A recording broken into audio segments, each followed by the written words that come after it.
Mheshimiwa Rais, nimekaribishwa hapa kwa kazi moja tu ya kukualika kuja kuzungumza na wote walioko hapa na Watanzania kwa ujumla. Lakini kabla sijafanya kazi hiyo, nataka nitumie nafasi hii kupongeza sana Mheshimiwa Rais. Mheshimiwa Mwanasheria Mkuu ameeleza hapa hatua ambayo leo tunaifikia ni mchakato.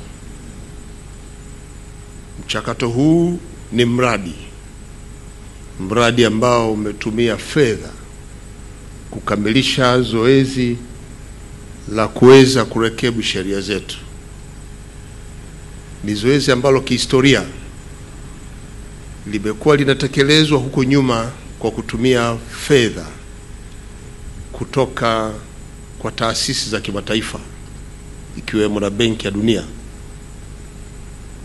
Lakini leo zoezi hili limefanywa kwa fedha ya ndani ya Watanzania. Jambo hili ni kubwa na lazima tujipongeze. Mheshimiwa Rais, nakupongeza kwa sababu najua serikali yako imeweka jitihada na nguvu kubwa katika kukusanya mapato ya ndani, na mapato haya kuyaweka kwenye mfuko mkuu na kuratibu kwenye mahitaji muhimu, ikiwemo na miradi yote inayotekelezwa, ikiwemo na mradi huu mkubwa ambao uko kwa ofisi ya Mwanasheria Mkuu wa serikali.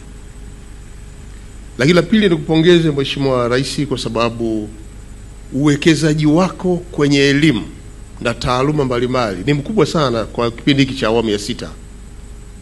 Moja ya eneo ambalo najua umeweka nguvu kubwa ni kuimarisha sekta ya sheria kwa kuwaelimisha Watanzania ili waweze kusaidia jamii iweze kujitambua, ifahamu haki zao za msingi, lakini pia kupata usimamizi wa kina kwa wote wenye mahitaji ya kisheria.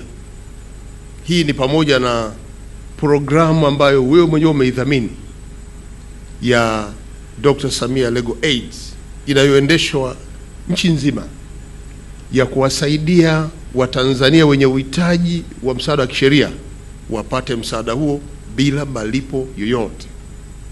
Hii maana yake ni nini?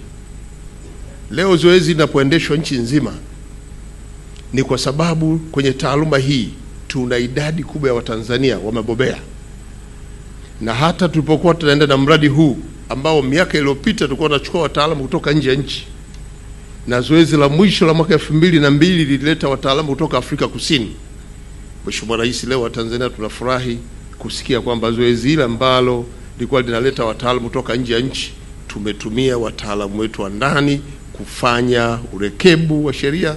Leo umeweza kuweka saini mabadiliko haya au urekebu huu ukiwa ni matokeo ya taaluma iliyoko ndani ya nchi. Hongera sana Mheshimiwa Rais.